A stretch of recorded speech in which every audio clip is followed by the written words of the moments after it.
are now tuned in to the Storm Tracker podcast.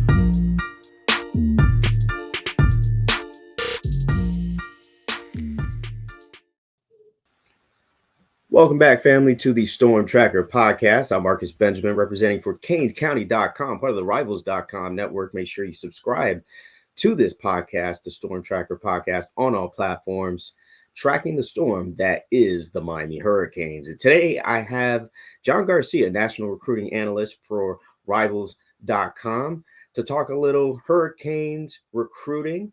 Big month coming up with official visits. So wanted to tap in with my guy, John, to get his opinion on some of the visitors that will be traveling down south to Coral Gables within the next upcoming weeks. Thanks for joining me today, John.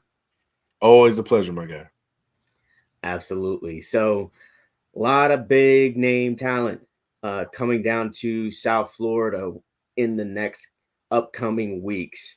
And the highest rated guy, as we saw yesterday with the Rivals 5-star countdown, was DJ Pickett, the outstanding safety from the Tampa Bay area.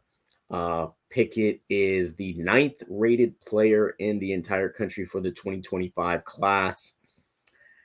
But there are some other contenders, right? LSU is in the mix, as well as some others. But Miami seems to be trending in the right direction to land Pickett. But in your opinion, just how do you see this thing playing out with the 5-star safety? Yeah, I see it as a two-horse race. You mentioned Miami, in terms of the in-state schools, the Canes have done the best job, simply. They've gotten them on campus the most. They've prioritized him the most. And it looks like they've got the best shot relative to Florida of keeping Pickett within state lines. So I really view LSU as the primary competition. Now, he's said Oregon is higher than people realize. He's got Georgia on his list. We mentioned the Florida Gators as well, which is the closest school to home.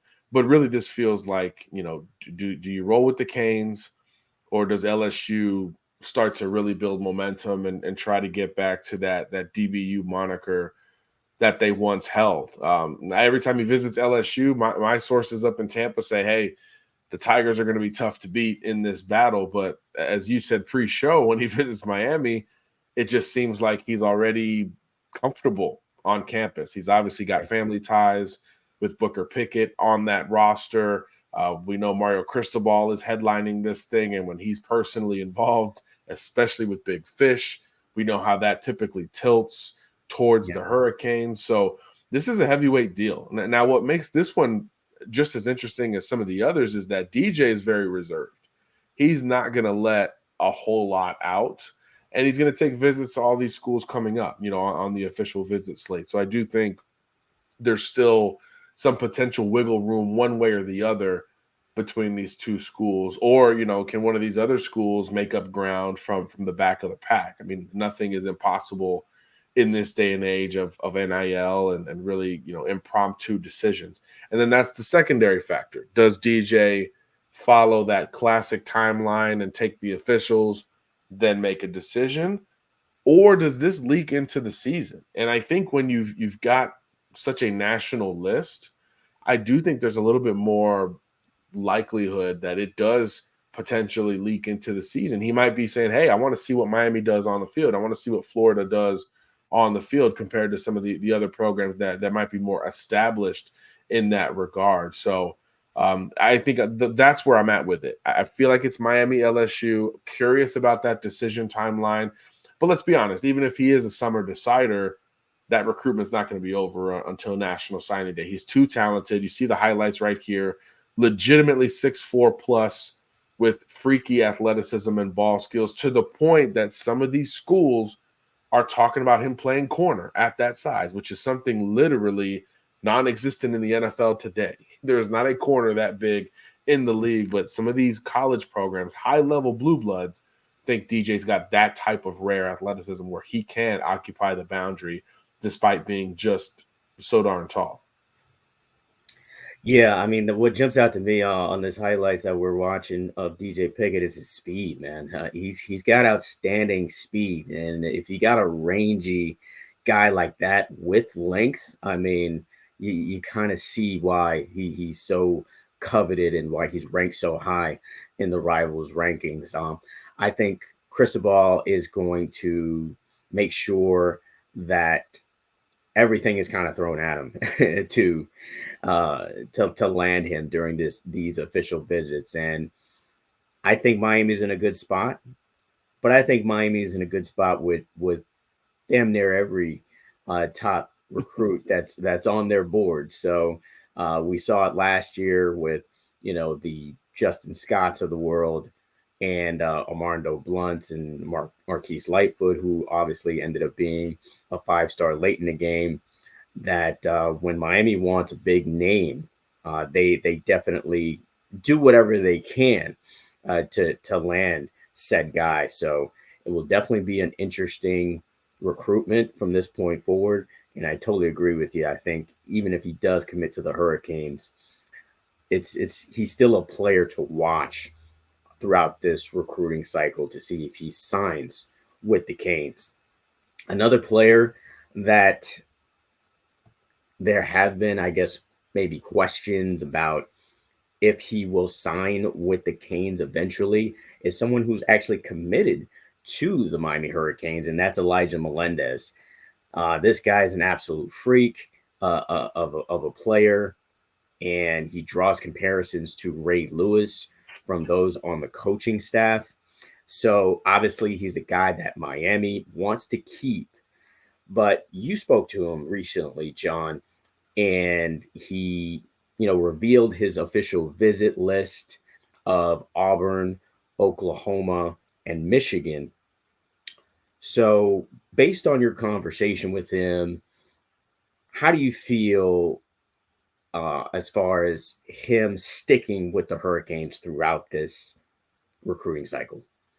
Look, Miami has survived several visits thus far, right? I mean, this kid is originally from Colorado, and he's been out to Coach Prime and has stuck with Miami since that verbal commitment was made. He's been to Ole Miss, and he's been up to Michigan. And that's really the school. If you have to look at the top threat, I think it's UM versus UM. I think Michigan, Big Ten production at that position at the NFL level, and obviously coming off of a national championship, despite that coaching staff, really overhauling and looking very different going forward, that's really appealing, to Elijah. So it's a bit of a contrast with Miami in that regard. But look, he keeps saying it. Miami's home. That's really what he kept hammering when we spoke this week. Miami's home. The Canes are going to get the last official visit. So I think, Auburn and Oklahoma are definitely gonna have their shot, but it's really that Michigan trip, which is a return visit. And he took that first visit over multiple days. That return visit to Ann Arbor, to me, is the one Miami fans should have circled. Again, it's going to go down before the Miami official visit goes down. So I don't expect any, commitments or decommitments during those trips. But he definitely wants to be settled. He was talking about many other schools beyond these four at different points. USC, we mentioned Colorado, Ole Miss, a bunch of other schools were trying to gain some footing with Melendez, but really he wanted to lock in a few officials, give others a chance, including Miami, to really see where he's at going into his senior season. So Oklahoma is totally new for him. He's never been, so that is very much to be determined in terms of their chances to pull what would be considered a pretty big upset.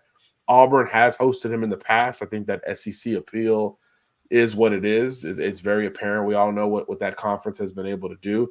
But again, Michigan is the one that I'd keep my closest eye on relative to, any worry of losing out on this Melendez verbal commitment. But again, he loves Miami. He calls it home. He's now in Orlando. So he's a Floridian. He's bought into that Florida boy swag, that whole deal. So Miami in that regard really does fit.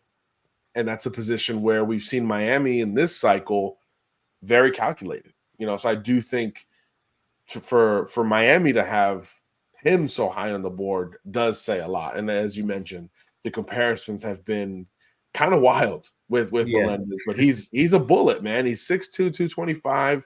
He's chiseled. I mean, I just saw a video where he's benching 405. This is a freak. You said it, Marcus. This is a freak of nature, not the type of backer that comes along every single cycle, because he's got explosiveness to go along with it and clear pop, upon contact. So you can see him as a blitzer, you can see him rushing the passer, and you certainly can see him working downhill and setting the tone against the running back. And he buys into all of that. So I think the long-standing status of this Miami commitment is going to hold weight. But again, Michigan offers something that Miami doesn't at the moment. So I do think the Wolverines are the program to keep an eye on. Yeah, I agree with you. I think the other is a bit concerning just because, of that visit that he had. It seemed like they hit it out of the park with him, and, a return trip right before he returns to Miami is a bit concerning. But I think the key factor here is that the fact that Miami has the last visit. I think the lasting impression, as well as anybody, is probably the most important. That last visit usually means, okay, well, they've got the last impression, and they have the best shot. And the fact that he's committed, of course, helps a lot as well. So that is definitely another recruitment that we'll watch. And Canes County, as well as Rivals.com, will have the latest on his recruitment as we learn more. He's not the only in-state guy, of course, that Miami is targeting. There's plenty of in-state guys that will be officially visiting this June. You got guys like Ezekiel Marcelin and Cortez Mills and CJ Ewald, Joshua Moore. I mean, the list kind of goes on and on here as far as in-state players. But there's kind of always a player that Miami feels like they must get for one of the cycles. It was Ruben Bain. Felt like that was like the must get player. Yeah. And obviously we saw why on the field last year. So for you, John, who do you think is really kind of the must get player that Miami needs to keep home? Yeah, that's a great question. This cycle in South Florida, it's a bit different. I think there's not that bona fide, hey, this is the clear Jeremiah Smith #1 guy in South Florida. I feel like it's up for debate. But right now, the top ranked player in South Florida is CJ Ewald, right? He's the top defensive back down here and overall recruit currently on Rivals. I think Bryce Fitzgerald's closing that gap, and both are heavy Miami targets. But we know CJ's coming off the board in less than a month. June 27th, his birthday, that is when he's coming off the board. And similar to Elijah Melendez, despite, not being currently committed to Miami, it's a handful of schools, but really there's 2 or 3 that are going to get trips that are worth keeping an eye on beyond the Miami Hurricanes. Now, I will say that the Canes are the favorite going into these trips. No doubt about it in my mind. I think really from even before he decommitted from Michigan to bring the Wolverines back into it, Miami was always the school. Like, what is Miami's play going to be for CJ? And now that he's got the official visits lined up, I'm very curious to see how those work out. I think Louisville is an interesting contender. We know what the Cardinals have done in South Florida. I mean, every kid you talk to has that offer that's got, some star power by his name, and they're putting their money where their mouth is with NIL over the last couple of cycles. So Louisville's not to be, I guess, underestimated. And then there's a couple SEC trips that CJ will take that are fascinating. Georgia's on the list. Auburn's on the list. Again, 2 more programs that have recruited the state very well. What is the priority status with him and Georgia? How does that work? We know, T-Rob is there, who's always recruited South Florida very well. And Georgia's Georgia, right? I think with Nick Saban retiring, I think we can probably say when that G logo comes up, it's got the most weight right now in college football. So, that is never to be overlooked. So curious to see from Georgia's perspective how high on the board Ewald is. But we know with Miami, he's sky high on there. Whether he is a nickel, a true corner, maybe even a safety down the line, that determination can still be out there. But we know Miami's extremely high on Ewald, and I think he's a guy, especially with the Chaminade Madonna ties, that they absolutely have to keep home. Again, I'm close to putting Fitzgerald in that boat, but today Ewald's the highest ranked in South Florida. He's a cornerback, a premium position guy, and he's at a premium program at Chaminade Madonna. All of those things lined up very well, of course, for Miami. And of course, Miami wants to continue that pipeline from Chaminade Madonna. I mean, last cycle, they were able to get JoJo Trader and Zaquan Patterson. If they can continue to build that pipeline from Chaminade, one of the powerhouses in South Florida, that always will bode well for the Miami Hurricanes for this cycle and for future cycles where, that team is consistently loaded. It's actually a young team this year. CJ Ewald is one of the veterans on that squad. So if they can get him, then they can continue the pipelines that they have going with Chaminade, Central, American Heritage. So we'll see if they continue to build that pipeline from one of South Florida's best.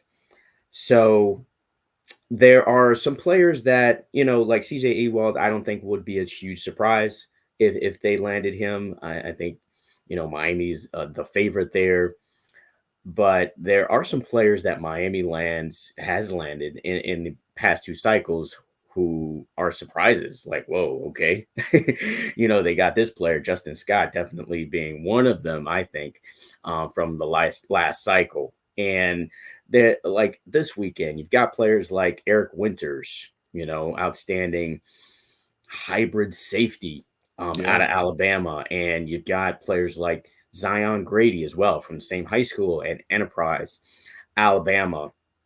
And you've got, a couple of other players from outside of the country outside of the state that will be visiting Miami, like Dimitri Manning, who I really like a lot from Washington, the state, also visiting. So there will be some surprises here. Who do you think is going to be the surprise recruit that Miami lands? It could be, in your region, whether it be Alabama or Florida or outside of your territory. Who do you think is the big surprise that will raise some eyebrows? Yeah, I was going to say, are they recruiting anybody from Chicago? Because apparently that is a new Miami pipeline. Daniel Marshall is that one guy. Yeah, that might be the starting point every cycle with what Miami wants to do. I think it's pretty early to nail that down. But like you said, a lot of these out-of-staters are setting these official visits, and things can change quickly on these trips. I think for Justin Scott, you mentioned last cycle, it felt like he took a multiple-day unofficial visit early on that really put Miami at the forefront of his recruitment, and then they sealed the deal with that official visit. So it could be a situation brewing like that. And I like those Bama guys you mentioned. I think Andrew Purcell is another one to keep an eye on. They all go to Enterprise High School. So if there's one high school Miami fans should keep an eye on, it's Enterprise High School down in the southern part of the state. Interesting group. You mentioned Winters, hybrid safety linebacker. I think he's maybe the wild card of that group. He does the most things. So I think his recruitment has the most, I guess, ceiling or room to kind of go crazy. He played quarterback. We ranked him as a linebacker. Everyone thought he was going to be a linebacker. He shows up to Rivals Atlanta camp playing safety, and he wins MVP. He has like 4 interceptions. And now all of a sudden he says, hey, all the top schools on my list want me as a safety. So how does that change, I guess, the priority level for a guy like Eric Winter? So he's a little bit too tough to call, in my opinion. I think Zion Grady is one Miami fans really need to keep an eye on. He's an edge rusher who needs development, long and lean. You know where I'm going with this. Jason Taylor is on that coaching staff looking for pass rushers to develop. And Grady has really reset his recruitment. He was a Bama commit.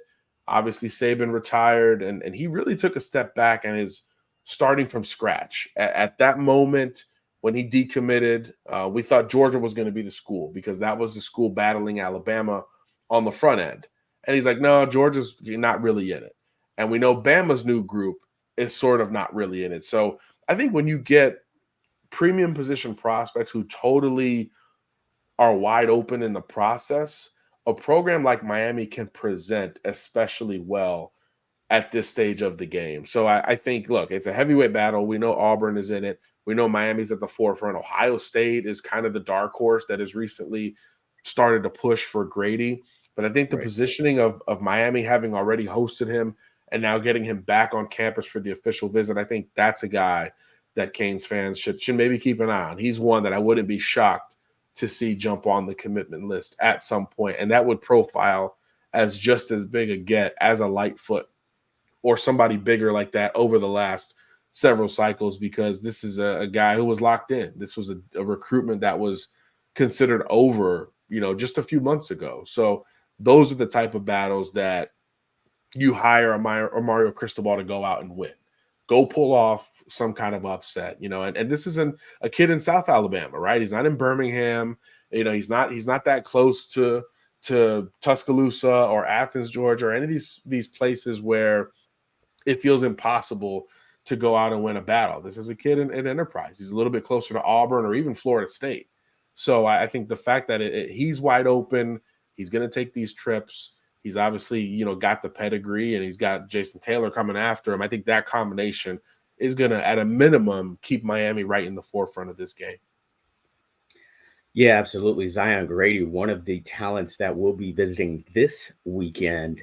And Miami has yet to, in the Cristobal era, land a player after the first weekend. So it'll be interesting to see if they get a commit right after this first official weekend. And I agree with you.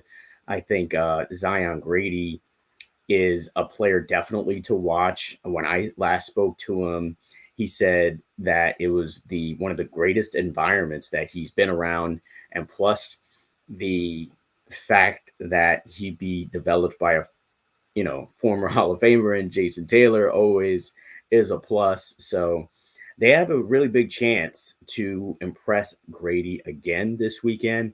Let's see if they impress him enough to where he commits after the weekend, because he's got a couple of official visits after Miami as well. It's always tough, I think, to get a player to commit after the first weekend when they have others lined up. They kind of want to, see their options before making a decision. So that's definitely a player to watch, but there's other players as well that will be visiting this weekend. Players like Byron Louis, Ezekiel Marcelin, like I mentioned, Andrew Purcell, like you mentioned, Tyler Williams is a player that is a very interesting prospect as well. Wide receiver out at Sumner. Sumner all of a sudden is a juggernaut, producing high-level players. And we also talked about Winters and Wilkerson, who was kind of a late bloomer here as far as the recruiting scene is concerned. That guy fits the mold of what Miami usually brings in. I don't like to call players projects, but he is a player that Miami can certainly develop, who it has been underrated in this recruiting process. And I spoke to him as well when he was down here. He loved it, of course, like all players do when they come to South Florida, especially for the first time. But of all the players, especially the in-state guys, what do you think are the chances that Miami does land like one of these guys after this first official visit weekend? Yeah, I think that's the group that you focus on, right? The guys who are sort of familiar and certainly closer to home. So, any of those Miami area guys, Marcelin, Amari Wallace, Picard, Orlando guys like Wilkerson, any of those, I think could possibly pop as soon as this weekend, because I think there's a clear understanding of where they sit. I mean, how long has Miami been recruiting Ezekiel Marcelin? 2-3 years at this point. So, I think there's not a whole lot for a guy like that to learn about the program. So I think I've got an eye on him to some degree. Byron Louis is fascinating. I think this is going to be a Sunshine State battle between, the Canes and the Noles up in Tallahassee. And depending on who you talk to or when you talk to them, one program is trending versus the other. I've long had the sense that he was Miami's to lose. But Florida State has certainly made up ground, no matter how you slice it, in recent weeks and months. So I think that battle could be a huge one. And I think he'll take both officials before settling on that verbal commitment. Wisconsin's involved. I don't want to disrespect the Badgers. I am wearing their colors today. But, I think this one stays in state at the end of the day. And a lot of these guys are South Floridians that we're talking about. So I do think if there's someone who's going to commit week one and say, screw these other visits, it's probably going to be a kid from Dade or Broward County. I think that's a little bit more likely. I do think Wilkerson's fascinating, though. We've seen, if there's one position where we've seen Miami kind of go get their guys, it's been along the offensive line, which makes sense with Sure. Cristobal and Alex Mirabal. So I do think that Wilkerson could be the type to end up at Miami. And the competition is not as steep as some of these other guys that we've talked about. Syracuse is involved, Rutgers is involved, UCF, maybe USF, so if you're a Miami fan, you like those odds competing against those schools than for, like a Zion Grady where it's, SEC and ACC heavyweight. So I do think that wouldn't surprise me as well. And I get the sense they're going to grab one of these guys sooner rather than later. Miami is understanding of momentum in recruiting. They're understanding of the game that perception plays in recruiting. So I think with a list that I believe is into the double digits, you're not going to miss on all these guys coming out of the gates. But you mentioned Tyler Williams, and I wanted to touch on him for a second. Wide receiver is fascinating. We think Miami is going to take a smaller number, maybe 2, maybe 3, but we know they're being picky. Which I think is great, right? I mean, elite programs are picky, right? Very selective. I guess that's the PC word to use. Very selective in how they're courting these receivers. And as well as anyone, Marcus, the state is absolutely loaded at wide receiver in this cycle. You mentioned Cortez Mills from Homestead. You've got Dallas Wilson up in Tampa, who's committed to Oregon that they love. I mean, what about Javon Boggs? Tyler Williams, you mentioned from Sumner. I mean, the group just really goes on forever. Vernell Brown from Orlando. If the number is small, and Wade and Charles is currently committed right now, if the number is small, how does that factor in to the pecking order of these guys? Where does Joshua Moore sit? I mean, few are bigger and more impressive physically than the Pembroke Pines native. So I do think that receiver is going to be one of the more fascinating spots. You kind of know, hey, no matter who the group is, it's going to be good because these are all 4-star guys. But do you say no to a Dade County guy? What about Nashawn Montgomery? As we get more names in here, do you say no to a Dade County guy or a Broward County guy in favor of Tampa, Orlando, Jacksonville, etc.? I don't think so. But when we're talking about a program being selective, you just never know. And Tyler, ironically, who's maybe the newest name of most of these big names we've been talking about, he might be the furthest away from making a decision. So you could look at that one of two ways. You could say, well, Miami can kind of gain some footing and hold on to it for him because they're going to play the long game and see where these other dominoes fall. Or you could look at it on the other end and say, if Miami misses on some of these guys, this is not a bad guy to circle back around to because he's incredibly impressive on the hoof. I saw him for the first time at OT7 just a couple of weeks ago. Legitimate 6'2", right around 200 pounds right now. And you see what he's doing on Friday nights, going up and getting the football, which is what you want to see, in this state of Florida where the competition is heavy at any metro area. And Tampa certainly included in that. So Tyler Williams could be a funky wrinkle into the wide receiver mix for the Canes, but I kind of look at it like, while it's fascinating, no matter how that group shakes out, it's probably going to be pretty darn good at the end of the day. Yeah, it's definitely one of the more fascinating position groups that Miami is working.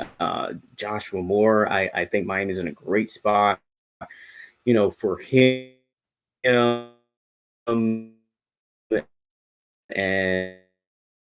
yeah, in order to, you know, have a Tyler Williams take up a spot on this recruiting commitment list. It really will be interesting, and Miami's in a great spot, literally, as far as location is concerned, that they can be picky as far as when it comes to wide receivers. So Tyler Williams visiting this weekend. You've got players like Vernell Brown, Jamie French, and Cortez Mills, just off the top of my head, that will also be officially visiting Miami within the next month as well. So it feels like one of these receivers will come off the board in the next couple of weeks. The question is just who, and that's why we do recruiting, right? I mean, that's why recruiting is so fascinating, is because of those type of questions. So that's going to wrap it up for the Storm Tracker podcast. Make sure you subscribe to this podcast on all platforms as well. Thank you, John, for joining me for another great pod. And of course, we'll see you again soon, my guy. Thank you.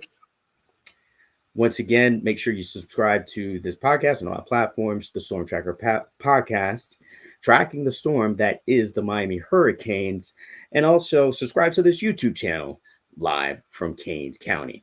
Until the next episode.